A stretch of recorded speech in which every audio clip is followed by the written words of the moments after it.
farm, have time to be able to carry. And Silencer is a hero that is just very easily pressured. So I'm not sure, like when I think of Bryle, I think of like OD, SF, Storm Spear. Like that's the kind of heroes that I think of Bryle on. Yeah. And Silencer is, well, it's hard to have a good game on a Silencer. It was like he was playing Viper or something? Yes. I was not a fan of that. Yeah. Oof. I mean, so the Bryle best thing Viper. So the best thing that EG did when they first got Sumail is they made sure that he was comfortable at all times, right? Yep. He's young, he's your new player, he's supposed to be a hot shot. Like you want to give him confidence builder games where he gets the heroes that he's good with and he has good performances and that allows you to snowball, right? Yep. Pablo is going to take some damage here. Of course, he's just going to go into the Shadow Realm. And he's dead. Nice sharp block. So that'll be perfect. That'll be your first blood. See who they give it to here. Give it to Bryle. They're going to try and give it to Bryle. And he gets the +2 intelligence. So you said, well, you want to make sure he feels comfortable. I'm sure he's pretty happy with this kind of start. Get that KDA up. Yeah, dude. Inflate his. You got to, you know, it'll feel good. You see the scoreboard, you're up 1-0. You know you have a pretty decent advantage now against a mid laner. You could just keep looking at that little stat that says you have 2 stolen intelligence over and over again. Yeah, like, yeah. Oh, yeah. Silencer players love that. Yeah. Are there really Silencer players, though? Who is like your... Is it they're just people who are forced to play Silencer sometimes? There's not really any Silencer No, nobody's like, hell yeah, Silencer again, boys. Because it's not very interesting. Yeah. We're going to have some damage here on Moon Meander, but he's a Dragonite. He's got Dragon Blood. So he'll be good. He's got that Dragon Blood in him. Yep. And we have a Tusk in his lane. So they're going to do the Ice Shard blocking. Oh, the kill on the Courier. Nice pick up there by Pablo. So he gets a little vengeance for the first blood that was claimed on his life earlier. Yeah. Pablo's a very good player. He's been around for quite some time. Yeah. Played in some Swedish stacks. I think he was on like SFT or whatever with Thompson and them as well. So yeah, like that's another name that has kind of made its way out of the woodwork recently. What is he has like the fun fact about him is he has 8 fingers. Yeah. It's pretty cool. Really nice guy, but whether or not his team is really good remains to be seen. Although they were pretty good against Vici yesterday. Yeah, I would personally think they had the advantage, and on top of that, we felt pretty good about their draft as well. They seem to have some relatively good lanes here. Jonas Upon Enigma matched up against a Lifestealer, so he can just constantly pull the way back. He's going to get lots of farm. Top lane, they are running their tri-lane against Moon Meander's Dragonite as well as the Tusk. And the Tusk trying to do an Ice Shard, trying to save Moon Meander, but it doesn't look like it's going to work. They're going to bring him down. Pablo gets the magic damage in. In fact, he'll get some more damage onto AUI. He works his way through that Bramble Maze without getting snagged and will stay alive. That felt like one of those maze maps, you know, where you barely have any space. All those Warcraft 3 mazes. Yeah. I can't believe he made it through without like being touched at all. But I mean, I think everybody's played enough against this hero, the Stark Willow hero, that they've gotten used to having to run through these mazes time and time again. Jonas gets brought down in the bottom lane. So despite being able to bring the lane back and everything, looks like I think Stain King got off a pole, forcing the Enigma forward, and they do manage to pounce and bring him down. He did indeed get that pull. Let's see how mid's doing so far. As OD is not doing as well as Silencer. I actually thought they were going to swap the lanes a little. Yeah. And make it so that the OD was against the DK. Yeah, that's what I thought too. Yeah. Maybe they thought that Tiny versus Silencer was even worse. Or maybe they felt like there was enough kill potential at that top lane. Could be either of those. Yeah. Do you think they need to have some sort of babysitter here in this mid lane? Probably not. No? I think the best part about OT is that you don't need a lot of items to be useful. Yeah. You just need to be yourself. Pablo gets caught by AUI in the river. Yeah. Just gonna eat tango, he's fine. He's gonna TP over to the shrine here, see if he can do something to Moon Meander. Yeah, Moon's trying to contest this pull. Doesn't get the last hit on the creep. That's very unfortunate. AUI is gonna take a couple of shots from these neutrals as well, just to make sure he gets that small creep. He actually finds Pablo here. He's gonna go for the Ice Shard's block, but Pablo will just run next to Hanskin. They'll be okay together. Get it, AUI. There is power in numbers. Now Pablo's gonna get it. Will he though? No, he's gonna run past it. Centaur lives another day. They're actually gonna go for the kill on the Dragonite. Really nicely placed Bramble Maze there. Does manage to snag on the first one. Moon Meander is gonna be brought down again here. Looks like the Shadow Realm. Oh, maybe the damage reduction is enough. And heal himself a little bit more to keep him alive. Moon Meander does manage to survive ever so barely, but in mid lane, they actually managed to kill Era. So the rotation from AUI works out. They don't get the kill on DK while he's away, and they manage to take out the OD, who's already kind of, well, not kind of, he is majorly suffering in this mid lane against Braille Sounds. Yeah. The hero that makes other people stupid is losing his int. That matters, dude. That's his damage. That is very true. From his Arcane Orb, from his ulti. Souncer's great. Think about it, Austin. The fundamental difference is now he's got 4 int. 2 plus 2, that's 4, right? Yeah. Nice. Now start doing the math on the ultimate. It's like, it's just good numbers. I understand that our viewership is very intelligent, so I don't have to do everything. You don't want to talk down to them, right? Yeah, That's exactly. what you're saying? Exactly. Right, right. It's like, they understand the math. Yeah, you'll stop at 2 plus 2 is 4. Yeah. That's the complicated stuff. We'll get some of the more difficult ones out of the way first. Yonosafan is just playing out in jungle, looks like. He's tired of dying to Lifestealer Ancient Apparition. If the lane pushes forward, he'll take it. Are they swapping lanes? Yeah, looks like it. This is what we wanted in the first place, right? Yeah. I thought they were going to OD safe lane. An OD that just abuses a Dragon Knight. Yeah, now he's ganking.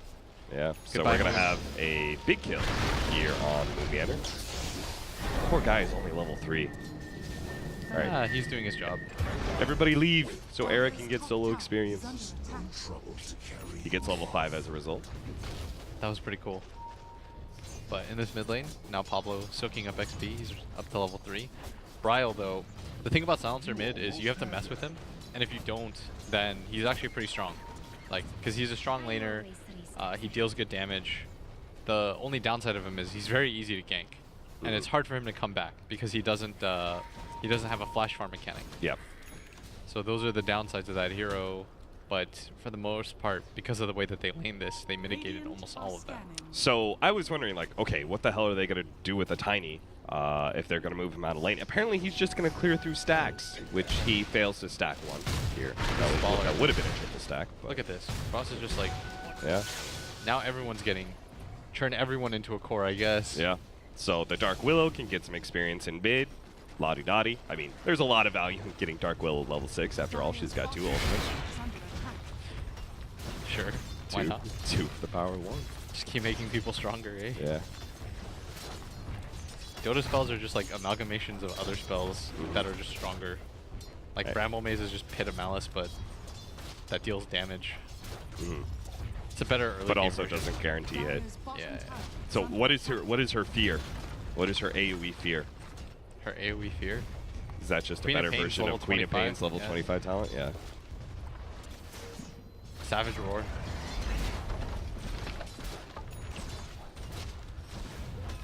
What about her little AoE wisp thing? The other ultimate. It's just like a wisp. Wisp balls? Yeah. That kill you. Murderous wisp balls. They're gonna take this bottom tower though. It's an easy one. Yeah. Maybe a deny? The Eidolons are trying to get in deny, not going to make it. Ritsu will take the kill, and Yonosafan is going to pop out. He's not quite level 6 though, so he can't actually threaten Ritsu's life. Meanwhile, Hanskin was kind of peeping on Moon Meander and thought he was all alone in the jungle. Even if he's 6 though, they have global. Yeah. So it's not easy. And now the Silencer's doing really well. He's got 39 CS. He's been untouched. His Lifestealer's in an even better position. And his Tiny's got a lot too, but it's a little bit hyper-inflated by the fact that it's mainly jungle creeps. So how do you play Enigma versus a Silencer? You hope that your team carries you. And maybe you burst the Silencer. Because this is a core Silencer. There's a difference between a core Silencer and a support 5-position Silencer. Because the 5-position Silencer, you can actually just leave him in base almost. Yeah. And as long as he gets global off the counter, the whole, like, he'll have done his job. But the core damage-dealing Silencer, oftentimes, if you think about it, will get out of position because he's hitting people. And so it makes it easier for you to get snatched. So Yonosafan should kind of sit in the back, just hold until the Silencer tries to show himself. Yeah. Then go for him. I would Is there any prefer- difference in item builds or Yeah, anything? for sure. I don't think you go for the standard Blink BKB. I would ideally like him to take more of a team fight approach.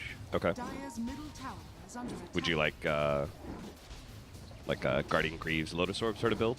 Yeah, but even that's a little bit awkward because of the AA. Yeah. Like that's why DK AA is a really cool opener. It's very flexible. It counters a lot of stuff. Yeah. Like DK is, God, like there was some stuff that I thought was untouchable. You know, like DK is a mid player. Next, you're gonna tell me that Lanaya is gonna play like TA is gonna play 5 or something. What This about next match. SF as a side lane, or as a mid hero? Because it's been run side lane recently. Sometimes. In fact, by this team right here, Digital Chaos ran it in the qualifiers as a side lane with Tusk. Yeah, I think that one's whatever. I'd seen that before, but DK. Wait. You had seen SF side lane, but you hadn't seen DK side It's lane? nothing sacred in this game. I'm a Dota, you know, I'm one of those like conservative, you know. You're a conservative, purist Dota player. Yeah. Legacy. Who user. believes that our game has gone downhill ever since 1v1 mid is no longer a thing. It's actually pretty cool though to see the evolution because this is how Dota should be. Anything can work anywhere. Yeah. I think we're having that discussion how it feels right now lanes is like when one of your teammates randoms and you just have to cobble things together. Yes. It's like, and then it works and you're like, huh, that ended up working. They must be Hanskin? terrible. Oh boy, that was not the place to go, He Hanskin. is- Frost was not willing to dive with you, Hanskin. Why? Did you try and go for a dive ball by yourself, Frost? You're about to get -2. You really did. That matters for 5 position Shaman. Yeah, dude, that guy does not have a whole lot of intelligence to work with in Your first ult place. costs 200. You don't want. All right, he's Yeah, gonna later respawn. later it costs what 600? Yeah. 600 mana, dude. Hanskin, you don't want to die. Let me make that even clearer if it wasn't. The rotation was pretty good by Digital Chaos. They take that mid tower, immediately go up to top lane. They're just kind of like doing this snowball approach where they're taking all the outer towers, and it looks like Final Tribe have had enough of it. They're going to try and contest and make sure their safe lane tower stays alive. Actually going to go for a toss here. Hanskin grabbing up AUI 2000 toss. They're going to just control him and bring him down. Oh, what a great fear coming out from Pablo. And that's going to leave Air a perfect time to be able to just lay in that intelligence sword stacks. He's going to be able to take up Bryle. They managed to get the stun out, but Bryle barely getting away. The tree toss. No, the Dark Willow shot is going to be what brings him down instead. Bryle does at least manage to get the Shadow Shaman kill before he goes down, but a big fight for the Final Tribe. Well-chosen team fight for them, protecting their safe lane tower, and it looks like they might just get a little bit more. Pablo setting up here with the avalanche damage to get maximum magic damage out of that Dark Willow, who's maxed out her Shadow Realm, and they're going to get the DK kill as well. Oh, at bottom though. Whoa! Ritsu getting Black low. hole, not quite enough, and Infest, Ritsu will stay alive. Yeah. It was pretty close, but Jonas Fan just doesn't have the damage quite yet. That top fight though, they don't really have a frontliner there aside from their DK, but he's been so heavily slowed down. Yeah. He's only level 7. He doesn't deal any damage, so when they did turn with the Global Silence, they didn't have quite enough. They needed Ritsu to rotate there, but Ritsu, if you notice, is going for the Radiance build, so his presence there I don't think even makes a difference. Like, that's a level 8 lifestealer with phase boots, no armlet or anything like that, Yeah. so his impact is going to be a little bit limited, so you have to be careful in those kinds of engagements pushing up. Like, you're cocky because you have Global Silence, but this is the downside of heroes like Silencer, right? Is you just die. And you have a Hand of Midas, like your entire team is really greedy. You got a Hand of Midas, an offlane DK, and a Lifestealer who's rushing a Radiance. Like, these aren't ideal fighting conditions for you quite yet. And I think that's exactly the critique that we would have given DC going into this tournament, is that they are naturally going to be quite greedy. They've got Ritsu and Bryle on the same team. Both of them kind of overlap when it comes to the kind of carry heroes they like to be able to run. Yeah. I like the move to go straight for top again, though. Yeah. That was good. They've got spells on cooldown. They know at least Black Hole's down in bottom lane. Yeah. They have all the tier 1s. They It's will gonna trade open out up. towers. At least Jonas was able to take that bottom lane tower. Pablo is level 9 right now. He's trying to catch AUI, who is level 5. So you weren't joking about how everybody's going to be the core. He's the same level as their Tiny. Yeah. This was a cool decision. Like, they jungle, they let Pablo become a core, because Pablo's a space creator, and at the same time, like, he's the type of player that needs items to thrive. Like, when I think of heroes that he plays, Rubik is chief among them. He really likes being slotted. Like, he wants to be able to make all those flashy plays happen. And I think Dark Willow, innately as a hero as well, needs a kind of baseline of items. Eul Scepter and Blink are kind of the core items for her, and you can see the Eul Scepter's actually halfway done already for Pablo. So, He's really farmed. yeah. At this point, like, this is not really a hard support Willow whatsoever. Like, she barely has less farm than Moonmeander does, to put this into context. Yeah. Checking out the net worth, though, Digital Chaos, with all their greed, are doing quite well in the net worth chart. They're actually sitting on top with both the Silencer as well as the Lifestealer. Some of that's going to come down to Midas, the free farming Ritsu, and also the fact that they've taken 2 more towers than Final Tribe have. Yeah. This Midas, of course, it's like it's your long-term investment item, right? Yeah. You gotta just sit on it, chill. Same with Radiance. Like, they have 2 heroes that have long-term investment items, which I'm not sure how that plays out. Like, if they don't get contested for a while and they don't take any silly fights, like Final Tribe just sit back and farm and play at this pace, then I think it's fine. But there is a chance that they'll just start to group up, try to force fights, go for deep aggressive wards and smokes, and then who knows how it goes. I would imagine Final Tribe kind of feel the same way, right? They've got an OD, so they seem to be kind of okay with the pace of the game right now. Yeah, kind of works weirdly both ways. Yeah. But I would like to see Final Tribe get a little bit more aggressive here. As at top, look at this. Nice terrorize with all that magic damage. Look at it go. Woo! Dark Willow's a hero. I don't even care. Eric got the kill. Yeah, you know, he could drop his ultimate and everything. That was all Dark Willow to me, baby. Yeah, and that's a huge kill because Ritsu, while on his way to the Radiance, of course, the biggest drawback is that the cost of it is so high. Yeah. Like, on the way, both the recipe and the item itself on the relic. There's Moonmeander up at top, trying to set up for this. So what is his play here? Is he setting up for TPs? Maybe. Because I think they want to fight this. They're going to be woefully ignorant of this 4-man rotation from behind. Never mind, Shadow Shaman pops out. He's going to throw down the wards. So They want to fight we this. may have a full-on team fight. The Dragon Knight coming in from behind. Already getting the stun, but locked down. OD is going to be in some trouble, but he has a Force Staff to be able to get away. They chasing away the Moonmeander. Dragon Knight, he's already down to half HP. Wants to be able to jump out of this one. AUI. Meanwhile, poor AUI is just getting gobbled up by Eidolons right now. And they keep on pushing for more. Jonas Safon threatening the black hole. Wants to be able to catch it. Oh no, the Dragon Knight got the stun up first. He's not going to be able to go down before he gets off the black hole. Jonas Safon has a sliver of a moment there to be able to cast that channeling spell, but the Dragon Knight turns on him perfectly timed. Ancient Apparition Ice Blast just shy of being able to clip that Shadow Shaman. Feel like Looks they like go the back end. in. They're actually going to go back in here. Frost unable to get a really good combination there. Bryle down to half HP. Arrow, though, his focus gone Moonmeander instead, so the Silencer is going to be able to back away. The Dragon Knight not quite so lucky, and a long-range snag. Gets Ritsu. Now Era beating into him, into the trees, and they get him as well. The greediness of Digital Chaos is not paying out. They're not going to be able to protect their towers, nor are they going to be able to take these team fights against Final Tribe. See, this is the issue.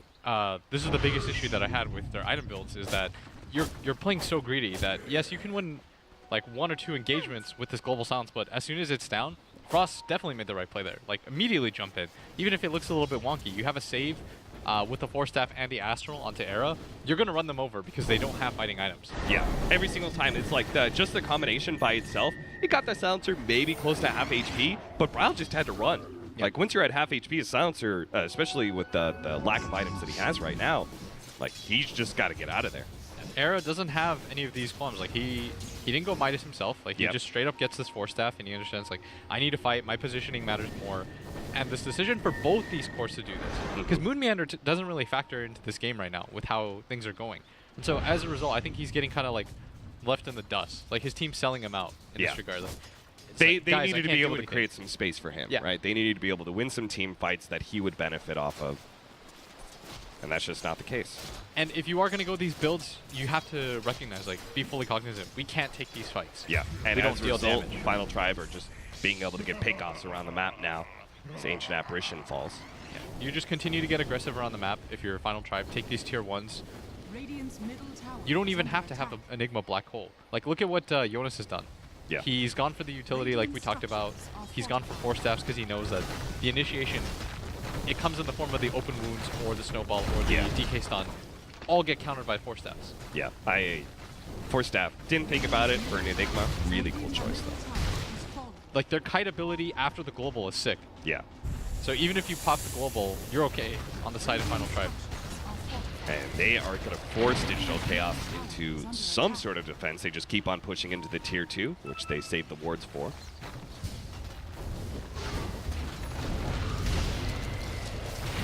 Ice Shards, a little bit of spam here and there for tier 2. dropping lower and lower, and it doesn't look like Digital Chaos are going to find an opening to be able to defend. Instead, top lane looks like Moon Meander getting the stun right onto Pablo. Dual Scepter and the Bramble Mace going to be laid down. Now he can't target that Dark Willow, and they've got the combination with the Shadow Shaman as well with the disables and the damage from the Dark Willow. They get that kill, but Digital Chaos, they try to push out. They saw that opportunity, especially once the Dragon Knight was gone on and then the Shadow Shaman popped out. They tried to go for an engagement on Final Tribe, but TFT just managed to stay one step ahead of them, backed out with their Force Staffs. And again, Digital Chaos left with nothing but sand in their hands. That was optimistic. Yeah. Like that's a Dark Willow, man. You're not touching her. Even with the stun, you can't deal 8, or she has 1,000 life and a Yule Scepter. Yeah. It's very optimistic. I think he even popped his dragon form for that. Oh, it's kind of cool. He's not going for the Blink, he's going for Lotus Orb instead. Another counter to all of these these abilities we were talking about. Silence, bounce back the Dragon Tail, bounce back Snowball, take off Open Wounds. They've got Force Staff now, and Radiance. They're looking for something here. Digital Chaos are spotted by a scan. Final Tribe right now is reading them. So you just go push out top and force somebody back. And if they commit for this tier 2, well, they force a smoke, they didn't get anything, and you're going to get tier 2 for tier 2. Yeah. 5 more seconds until the Shadow Shaman wards are up. He's so close to level 12 too. He's going to commit the wards. I would imagine that somebody TPs for this. Yeah, they certainly should. They know they've been kind of found out here. Yeah. This is not a favorable position for DC, because look at bottom Frost pushing that out. Yeah. Look at top, towers being taken. Like everybody on Final Tribe is doing something. Yeah, they could have defended that tower. They could have farmed some Serpent Wards. Like, especially with the Tiny showing in the bottom part of the map, you know there's no way Final Tribe are actually going to try and contest you in mid anymore. Almost a BKB completed too onto this guy, and a Crimson Guard going to be the item of choice for Jonas and Fan. Oh. Thought he would have got pipe. Yeah. Nah. AA, the Radiance Burn. It's not bad. Nope, they're going to run into The Dragon. yeah. I think it might be worth it in one-off situations if you can kill that dragon and just immediately hole and force the global. Because I think global is more important than black hole is. Like, they've been able to win like 3 or 4 engagements without hole at this point. So I think forcing like inopportune global silences is pretty big. Yeah.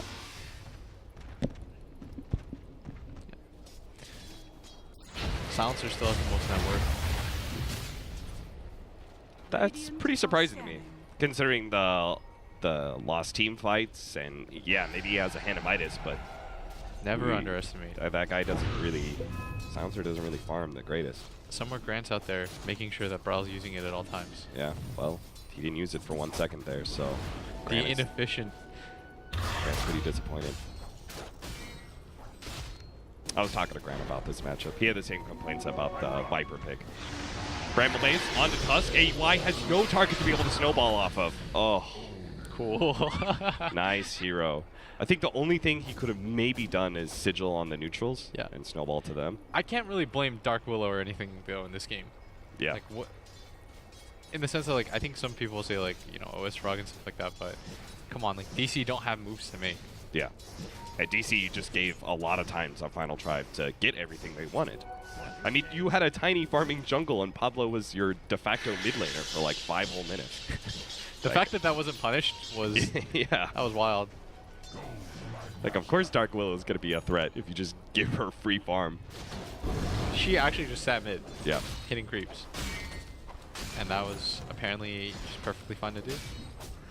Smart decision by Final Tribe overall, I think. And they're up to 7K. Not like the craziest comeback if DC were to turn this around, but there are some warning signs right now. Yeah. I like the Solar Crest choice from Ritsu here. They are going to rotate to bottom lane. Moon Meander's pushing out top. He has a TP and a Blink Dagger, so he can join them for a full 5-man engagement. Look at the wards too on Final Tribe side. Like they're so deep that you have to smoke for any of these. And the hard part is Pablo's positioning himself right now. He's going to be able to spot this, breaks part of the smoke. And he could just go Shadow Realm if they really try and go for him. Look at it. These supports are actually still sticking around. All right, Shard's going to reveal Hanskin. Oh, barely gets that stun. Oh, quick reaction there from Moon Meander. Looks like the Terrorize is going to go down, but it is our Dark Willow caught as well. Boy, Final Tribe really pushing it on that one. They knew that was a smoke. They knew they were coming down, and they still stuck around. Did you see what AUI did? No. He knew that Pablo was going for the form into the TP, which is like the get out of jail free card. So what he did is he went slightly behind him and then snowballed into the creep wave. Snowball through him. Yeah. Nice. It's like good heads up play in the moment. Because he had maybe like 1 second to make that play and he thought about it. Well, they got 2 kills. 2 support kills, but it's still 2 kills. They don't matter as much though. Yeah. Thanks to the patch. Yeah, what do you think about that patch change? I thought it was a little silly where, you know, you kill a 5 position support and you're 20k up and then you lose like $1 grand for that. So in that regard, it's a little bit less punishing. It was like a nice 5 position patch in general, like 5 or 4 position patch.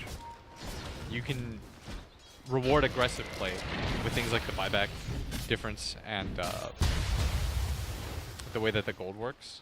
You know, first thing I thought of that, it was like, oh, this is a nerf on DDC. Yeah, you know, because that guy just never died when his team was up and everything. It's like he just played with people. It's like the ultimate Pylai die buff, though. Yeah, Pylai die buff.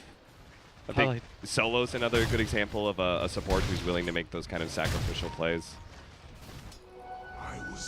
I was overhearing a conversation one time at the summit with Solo like a year and a half ago, and somebody was asking him like, "You like your teammates?" And of course he was joking. He was like, "I hate my teammates. It's 20 minutes in, they can click my items, they see I have no boots, and someone's still whining for a TP." Oh, that's pretty good.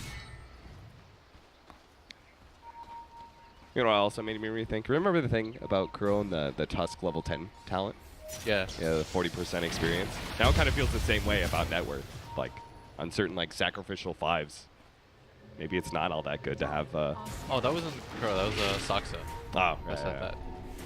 To give you guys context, what Saksa said was that the 40 XP thing on certain heroes isn't even that good because, yeah, you're leveling, but you're also upping your death timer, you're giving up a lot more XP when you die, so it's like a double-edged sword. It's not just like one of those things you blind do. Yeah. And now it's like weirdly okay to be super poor. Yeah. Story of my life. Alright, Shaman's got an Aether Lens. You get the talent too. Not yet. Level 13. That 125 cast range sound and the +3 shackles is the funniest thing. Oh, yeah. You perma-disable somebody, dude. Yeah. From a very long distance when you have Aether Lens as well. Game is, ever since that bottom engagement, we haven't really seen anything happen. Both teams contend. Wonder who's correct, though, in this situation. I mean, I can kind of see it where DC are like, all right, we need some recovery time. Yeah.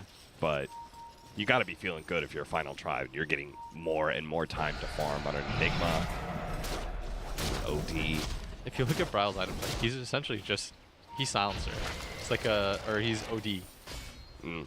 He's essentially just kind of like, you're right, OD. Will. He is Silencer. Hey, come on, man. We all make these slip-ups. I was expecting like an Orchid on him or something. Yeah. Something crazy. I did not expect the exact same items. Oh. They have caught an ancient black dragon. Yo, hole for this. They are gonna throw down the hole. Oh no, they're just gonna get the toss combination, slowing down the range a little bit longer. No black hole. Hmm.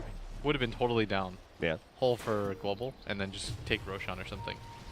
But okay, at the same time though, if he doesn't have black hole, then Silencer can play a little bit more aggressive in his team fights, right? He could play the right-clicky, you know. Can he?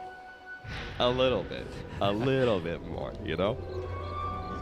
But if he uses Black Hole there and it's canceled by Global Silence, you know. Yeah, I just think that Final that Tribe threat can is win. no longer there. I think they can win a fight without it. They Yeah. have so much skirmishing ability. Yeah. They're gonna smoke. Like they want to take this fight, Yeah. and they might even find. With Look the at Invis this. rune. Oh, he doesn't have a BKB, so this black hole may not be very long-lived, but he's going to go for it. He's actually going to go for it. He actually gets the backline, but a snowball immediately stops him. Still, though, they got the kill onto Bryle, and Yoda is actually surviving thanks to the Crimson Guard. Ritsu really did not do all that much damage, and Haas gets thrown over by the Tiny, turns him into a chicken, and Frost just keeps on jumping forward. He may be at half HP, but he spells blown the water. He knows there are extra kills for them to be able to get. Era's got the triple kill, the lockdown coming out from the Bramble base onto AY's Tusk as well. He's going to be the fourth victim of this team fight. Frost, he'll pick up that one. And the final tribe win a huge team fight, 4 for nothing. Yeah, and this is the difficulty of making the core silencer work, is that you have to protect him, and it feels really awkward to do so. He's not very tanky. He doesn't have any natural escape abilities. Like, the thing about cosplaying as OD is like OD comes with an astral imprisonment. Yeah. So if you all in commit for him and he gets that off, you're just standing around waiting for him. He'll get that blink off, and it feels like it's all for naught. Silencer, on the other hand, you can commit for him. He is the highest net worth hero on DC, and he's one of the easiest to kill. You're gonna all in for that, and it's gonna be worth it every time. Moonmeander. Dragon Tail, the Tiny, trying to get him lower and lower with the Ice Blast coming in, but oh no, the OD just turns around, drops that ultimate. Everybody's so low that Frost is going to be able to grab AY as well. Looks like they snagged up Pablo. Ritsu actually ends up going down, and that's going to be... I thought they were just going to give up a lane of Rax, to be honest. I thought they were going to wait until they had their full 5, say, okay, they've got a lane of Rax, but they try and fight, and things may have just gotten even worse for them, because now Final Tribe can just go a second lane of Rax. Yeah, that's exactly what they're going to do. Hanskin in 15 seconds has that ult. He'll have more than enough time to pop it before anybody on the side of DC respawns. Yeah. Just a Silencer and an AA, two of the weaker heroes on the side of DC left alive. This Final Tribe gonna bear into this Rax. That took me by total surprise. I mean, I was like, what the hell? Moonmeander just jumps in like that? the thing about it is, like, in both games, I haven't really seen DC take clean engagements, like in any of the games. Yeah. I've seen them farm. They do hit creeps. 8 to 20 now, 17,000 gold lead. And Final Tribe well on their way to be able to take a 1-0 lead in this best of 3. Definitely feels like Digital Chaos just has some problems to solve when it comes to how they want to play in this current meta. Oh, for sure. Seem to be super greedy. It's like, it kind of feels as though they're listening to two different people at once. Because you can tell Moon wants to fight. Yeah. Like, when he's playing a Dragon Knight offlane, like, he wants to go around and take towers. But the item build on the side of DC and the way that they have to itemize in this game say differently, right? Yeah. But it feels like they're trying to satisfy two needs at once. I was meant to have this. Do you have one side of the argument that you're kind of siding with more? It's hard to say. Like, that's the really interesting part of Dota, right? Is one of your cores is saying fight. Like, it's very obvious that he's saying fight. But the others are building in such a way that they can't. And they probably don't want to because they're comfortable fighting in this, or just farming in this game. I don't know. This is probably just an outpick. So it's hard to say, like, who... Yeah. It's like one of those arguments is like, who's less wrong? After all, you've got a silencer core. I'm not sure how much Digital Chaos have been practiced with that one and really understand the hows and wins of fighting with this hero. The weird part, though, is you always know that it's odd when a team doesn't have to take Roshan to take Rax. Yeah. Because normally in Dota, you have to take that Rosh if you're ahead like this. Yeah. But Final Tribe is so comfortably ahead that they don't even... they were just gifted a fight, right?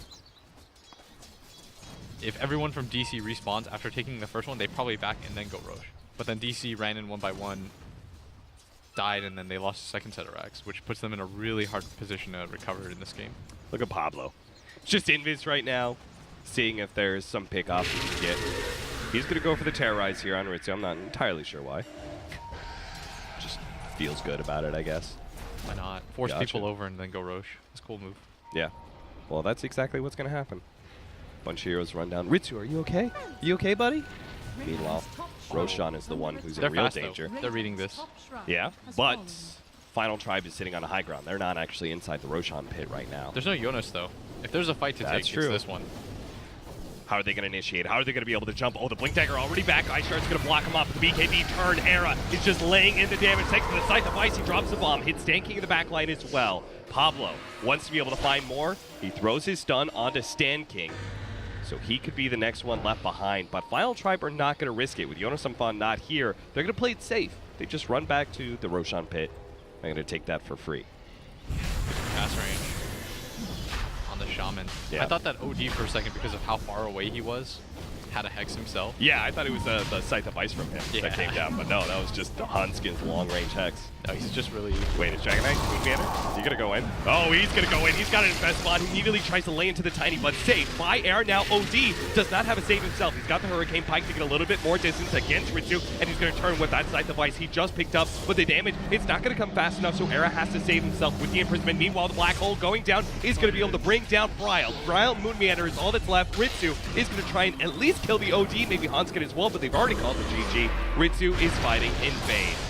So he's completely controlled up by Final Tribe. Anyway, they will indeed take game number 1. Whew. So we could say bit of an outdraft. It felt